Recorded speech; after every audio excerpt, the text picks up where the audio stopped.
Yes. Henry Karua keto ako kinyi makawuono ng'anyo mano timore chieng' tich adek mano mar jumani. In korka kori bende rawere no achieve gino mane gidwaro achieve adiera mane en rapar. Kalur ni ng'anyo makamano waneno ka mwandu mathoth nikech adera kata kiwuotho e chuny boma ma Nairobi ka nitiere kuonde moko ma kidhiye dhogi nyalo moko kit mwandu mokethore to ken bore Nairobi ka counties madirom 27 no dhi ng'anyo. Counties moko nitiere gik mokethore, dukni mano kwala, nyaka apise mag sirikal moko, tesende mag obila noketh matamra gi nono.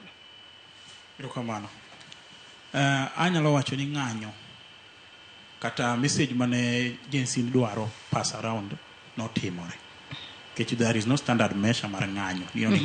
Kiwacho ni message mane gidwa pass nen message mane? Message nen mondo sirkal ong'e ni jogi rowere wetewa mano nindo onego beni timo negi haki.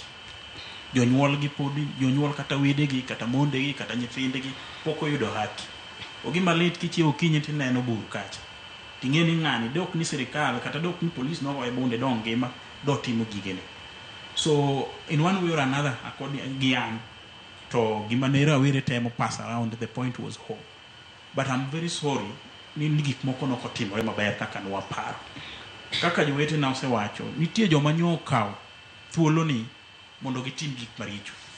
Adieri nitiere joma nyo very innocent. Ng'ato no chako ande oasu nyamakima idhe ot loro andi kiduogo tiyudo ka gimoro moro be. Ok ogwebed gima ber. But gima ng'eyo ni nitie joma bende nigi machungu moko mang'eny madwani mondo gikaw advantage mag gik machal kaka ng'anyo yie katiba article 37 oyie kendo miyo ji tera tero no to bende ng'anyo bende nitie kama ochakore gi gimo ningo kama ogike bende warowere kian kaka nyocha nene kaka neno timore joma no wuok no dhi ng'anyo okinyi piny na bera saa 6 piny bera abiro piny bera kano lor TV koro kane donje e YouTube ko kichako neno koka looting gi no chakore in one way or another cha gwang ticha gwen sirkal be nitie kama no time makosa wajo piny bende wayudhi bende watimo makosa to joma no wuok kane dhi ng'anyo to noko kwalo maka goods mamoko bende keth bende nying ji ke jadi agency ni bende is a power jomoko nitie ma bende ok mor kode jomoko bende nitie magomba association kodgi koro jo siasa moko bende Jensini miyo ji ok mi ji mano bende makela e penjo machielo Henry kapod antiere kuomi. Nyalo bedo ni nitiere kaka josiasa moko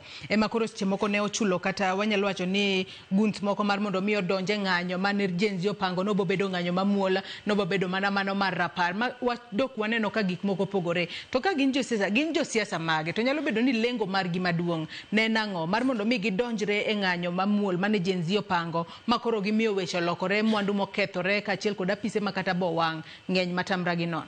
Erokamano Joyce. Ok daluong ni ng'ane nyochulo nikech aonge evidence.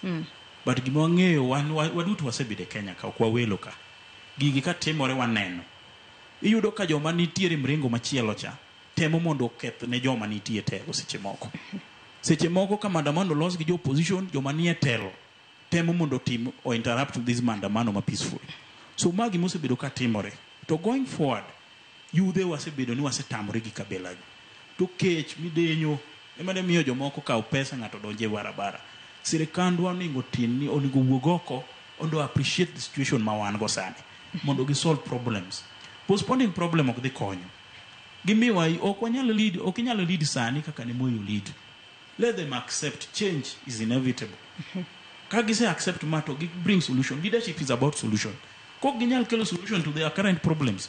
Puro bro bedo gi ng'anyo gi gigi pod dhi mbele gik moko pod dhi kethore to ma onge ber makonyowa dhano pod dhi hinyore ji pod dhi to mwishowe wanyalo dhi kamoko nengo ji odhiye iwacho kanyo ni postponing problems